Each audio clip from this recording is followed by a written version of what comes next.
Hey guys, in this video I will show you how you can fix a D3D11 compatible GPU error on Fortnite. So the first thing what you need to do here, you need to make sure that your operating system is fully updated.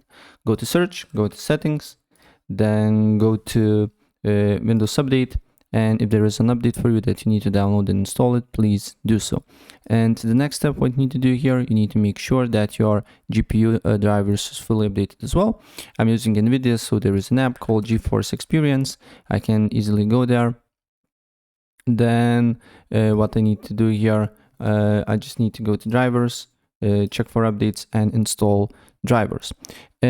Also, you can go to Device Manager, and on Device Manager, you can go to display adapters, right click on it on your GPU and update driver and search automatically for drivers.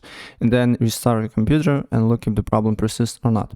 And if the problem persists, then go to device manager, right click on your GPU, select update driver again, and then not press search automatically for drivers, but go to browse my computer for drivers, right?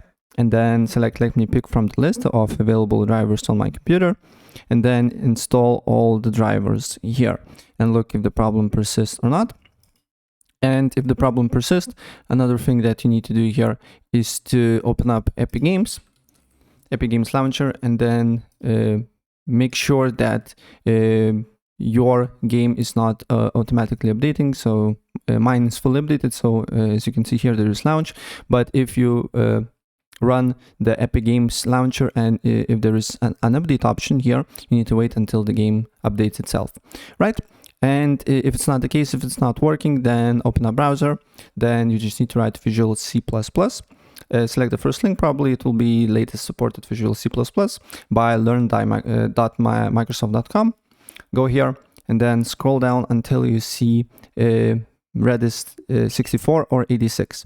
If you don't know what version your PC is using, 32 or 64 bits.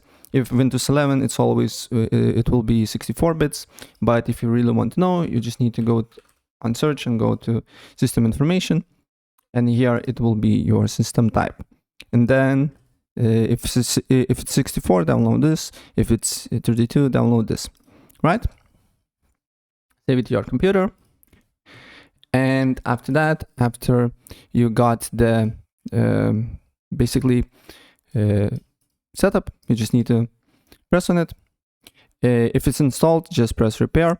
And if it's not installed, just press install. And after that, restart your computer and your problem should be fixed. So yeah, that's pretty much it. If I help you out, please press like button and subscribe for more. Take care. Bye.